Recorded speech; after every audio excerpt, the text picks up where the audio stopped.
Hi, and thanks very much for joining me. I'm Dean, and this is the Woodwork Journey channel, where hopefully we can figure things out together. Now then, underneath this dodgy looking but working flip top table is my Titan thickness planer from Screwfix, and I believe it's the cheapest one on the market, and as such tends to get quite a lot of interest and is often sold out.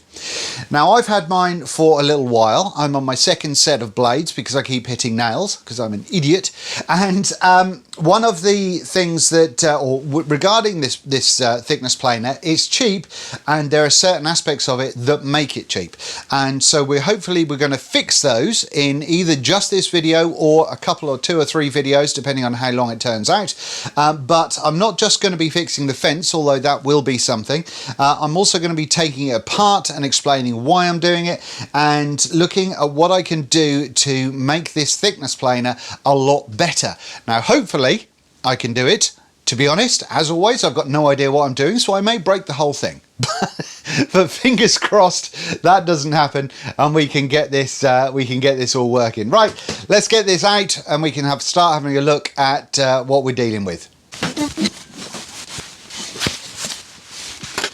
If anybody does want to know more about this flip table and how I made it, I mean, it's super sort of guerrilla made, but yeah, if you want to know how I've made it, then by all means do let me know, and I will I'll cover it in another video.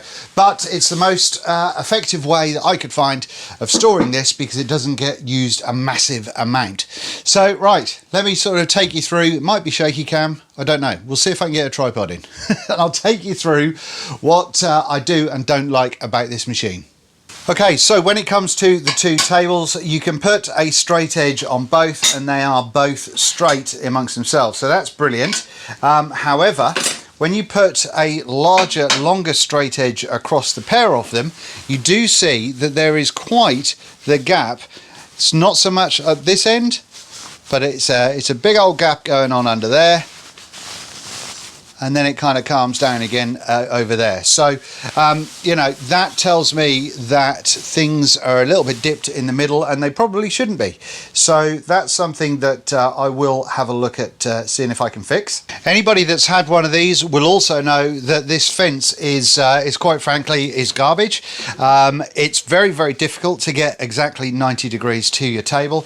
And on top of that, it still moves quite a lot. I'm trying to stop the table from moving as well, but yeah, there you go. That's quite a lot of movement going on in the actual fence, and everything is tight and done up how it should be done, but that's not ideal. So we need to fix that and put a better fence on here.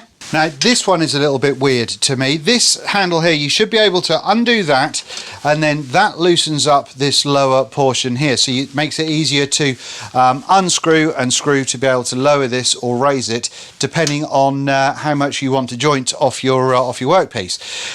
However, I found that even with this done up all the way, this will still quite easily move. So I don't really understand what this is doing. It should be stopping things, but it doesn't seem to be doing that. So I need to try and figure that one out. Again, I could be wrong, but yeah, as far as I'm aware, that's what that should do, and I ain't doing it. And as far as the rest of it goes, the blades will need changing again because I keep hitting nails because I'm an idiot. It'll be the 3rd time that I've changed the blades in this one. But also, when I very first got this and it was running, there were bits of kind of plastic coming out of the back end of it, or seemingly, or rubber. Do you know what I mean? Seemingly coming out of the back of it. So I think I need to check the belts and make sure that everything is lubed up as the way it should be. But yeah, I'm going to check the state of everything. And I think by doing that, the main thing we're going to have to do is take the front off of here and have a look at what's behind it. So yeah, job 1 will be just taking everything apart as much as I can, and we'll take it a bit at a time. So we'll get the fence off to start with, and then we will see about taking this off and just seeing what's what. But yeah, this might be a couple of videos, might be one, don't know. Anyway, let's crack on. If you bought yours new, you probably had to do this to put it together anyway, but this bar goes across in there, and then this little screwy bit goes on there, and that all tightens it in. So you undo that. I had to just loosen off this screw a little bit, and then you can take that bar out and the fence just pops off nice and easily. Now we've got to see about getting the rest of it off. Nothing down there. but there are a couple of Allen keys going on under there. Okay, so this is a 5mm Allen key to take this section off. And then we've got a spacer in there as well. Now I think what we're going to be doing is taking a bunch of these sections off as well, particularly the cable tidy, and utilising the bolt holes that we've got under here, but we will come to that in a minute. Let's just start stripping things down. We may as well undo this as well while we're at it, and we can see what's cracking. Again, I really must stress that I have no idea what I'm doing, so I'm hoping that this is all going to turn out well and we all learn something. But if I don't, then it will be a lesson for all of us that you shouldn't go messing around with things that you don't know. This, by the way, these little nuts here are little 8mm affairs. We've got a nut and a washer. It looks like there's just the 3. Logically, it tells me that those are the only 3 things holding this plate on. But we'll see. Obviously, it's all unplugged.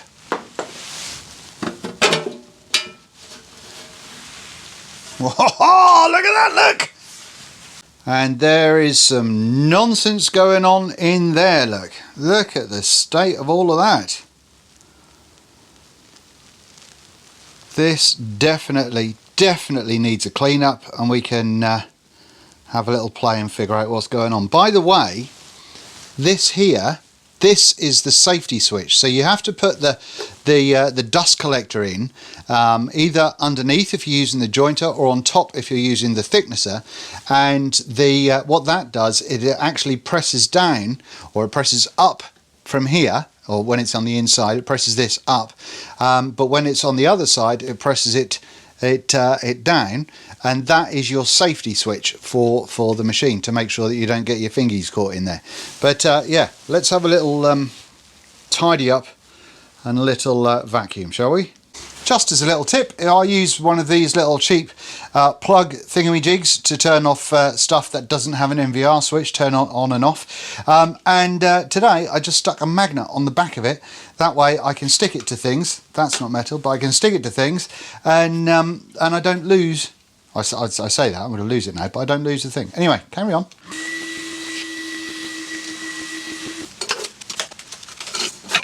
Okay, sorry we're going handy cam here again, but I just saw something that sort of troubled me a little bit. So obviously this flywheel here is not made of metal, so that's going to have a little bit of movement in, as you would expect. However, if we go around the side there, hopefully you might be able to see that the teeth of the flywheel are actually, they seem to be actually touching, or very, very close. No, definitely touching. You can see that this chain here is touching this this flywheel. That's got to be a manufacturing issue, surely. That, I'm fairly sure that shouldn't be a thing. But yeah, there's definite movement in there. Can't get my finger down that bit. But yeah, so sorry we had to go shaky cam. I will try and stabilise it. But yeah, that's the thing. I mean, it feels really tight, like stupid tight. I'm wondering if that's I don't know. Anyway, let's see if we can crack on with it. And by the way, that's the little switch, the actual switch that this safety turns on and off. So here's something that I think is pretty interesting, and that's that where that roller is, you can see that there's a hell of a lot of shavings that have sort of got themselves up in there and are stuck in there now. Now, you can't access that from the top, but I did wonder why it wasn't really pulling stuff through like it used to, and that'll be the reason why. Well, that's interesting. As for the other rollers, I mean, they look like they're probably in decent shape, but it's really hard. I don't know if I can manage to focus this, but it's really hard to really kind of identify if they're a bit knackered or not. So we'll have to see if we can access these to see if we can give them a bit of a clean. It looks to me as though these two springs are what are tensioning the rollers. So there's a roller inside both of those. But if we go around to the other side, we can see that these are going to be the rollers. So we're going to need to figure out how the chain comes off so we can remove the rollers and get behind there and see just how messy and nasty they are. Right, so from what I can tell, there's a little 4mm Allen bolt here and on the other side, which I think is part of what's holding this non-sliding part of the table on. And that's where all of the stuff is collected underneath the roller. So I'm going to undo these and we'll see if things fall off or if it, if it actually does something. Make sure that you keep all your stuff. These magnetic dishes are great for making sure you don't lose things. Well, that has done absolutely nothing. Now I think this bolt right here that holds the safety switch on, I think that, because there's one on the other side as well, that could also be going into this. Let's undo it and see what happens. Nope, still nothing. Is it magic holding that on? What I can tell from this is there's a little bit of movement in this table. So at this point, once we figure out how to get it off, when it goes back on again, we might be able to shim it so it is coplanar with this one. Ah, I genuinely can't figure out what's holding this table on now. Well, that is the safety mechanism that connects to the switch, and there is a tiny, teeny weeny little spring there which has just flung itself out, and I guarantee I'm not going to put that back where it should be. But you know, interesting to see how it works if nothing else. I am wondering if I take the back off, will that reveal any more goodies? But it looks like I could cause quite the problem if I do that. Something that I have noticed though, now we can move this table, is if that goes up, you might be able to see under here that that's where all of that crap is collecting, and that could be problematic. There's actually a bit of foam under there, and the all of the sawdust and what have you is collecting under this piece of foam. See? Editing Dean here. So I've just had a little look at the footage while I'm doing the editing, obviously, and it turns out that I didn't record the bit that showed me taking out the little washers. These points here that have got the arrow pointing to them actually are removable kind of bungs, and they lock in the top table to a point. However, towards the end of this video, I still can't get the table fully off, and I think that there are some blockages on the inside that would require taking off the whole front or rear housing to do. Anyway, back to the video. So I'm still working out to see if I can get this off, and I was thinking maybe if I pull the pulley off, then I might be able to get the chains off, and if I can get the chains off, I can maybe loosen up the pullers that run underneath and pull the wood along. But I mean, this is so tight. I mean, I don't really. It takes a lot, and then it just spins on there. I don't know if starting the motor will loosen things up or not, but that seems very awkward to get this off. Right, this could be quite problematic, because if this is under any tension, this is where the machine could fall apart. Oh, there we go. Right, well, that's the belt off. Now what? I don't think I need to take it off here. Sorry, this main bolt here that's greased. I reckon that if I just take the screws out, I can take the fascia off it. And now, in fact, let me grab the camera again. I do apologise for all of this handheld stuff. I'm sure it's quite annoying. But what I thought was quite interesting is if I can move this so it's kind of straight in, you can see that this chain actually, it's kind of coming in this direction here, and then it kinks off to the right, at this cog right here, and that is what is making it rub the plastic flywheel right there. So I don't know if I'll be able to sort of space this, maybe shim this out a little bit by putting a spacer behind it, but I've got to try and figure out if I can take the chain off in a normal kind of way. Noticing as well that the chain seems to be riding on the top of that,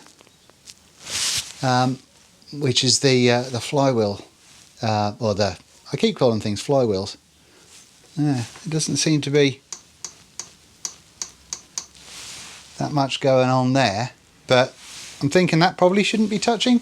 Okay, so right here we've got a split link for the chain. So this is what can come off to hopefully detach the chain, and then I can access everything I need to access. So we'll I never did this on a push bike, so we'll have to see if I can prise this off, I guess. There we go, there's a little split link holding that together. I imagine this is one of those times if you had the proper tool for the job, it'd make life a lot easier. There we go, that's got that that puppy off. And there is the chain off.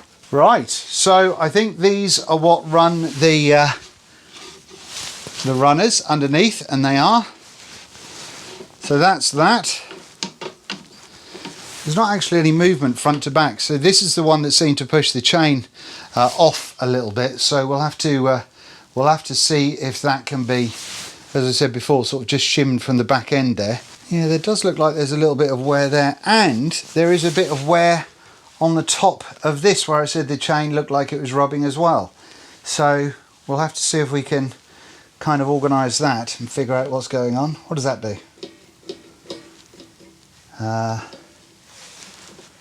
Right, well I don't think that should be doing that. Huh. You see?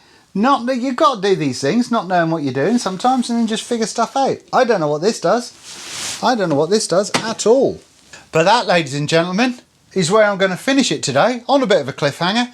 But my spine is hurting too much to carry on. So I'm going to post this, just so if anyone's got any ideas, you can let me know. Or any suggestions other than, Dean, you don't know what you're doing, stop taking things apart. Other than that, if anyone's got anything helpful to say, let me know. But I'm fairly confident I can put it back together again. But I just need to get, I'm sure that I can take this table off if I remove the sides, but I don't want to remove the sides because there's an awful lot going on. So yeah, that's not cricket. But I do want to access the runners, because, or at least be able to check the runners to make sure that they're okay. Because those bits of rubber that I told you about at the start of the video have got to have come from somewhere, and it doesn't look like it's from a belt, so where else could it have come from? I don't know. Anyway, I hope this has been entertaining, anxiety inducing, something, but yeah, pretty confident that that we can fix it all. But I haven't seen anyone take one of these apart like this, so hey, we're all learning as we're going. Thanks very much for joining me, and I'll see you very, very soon, because I've got to fix this puppy.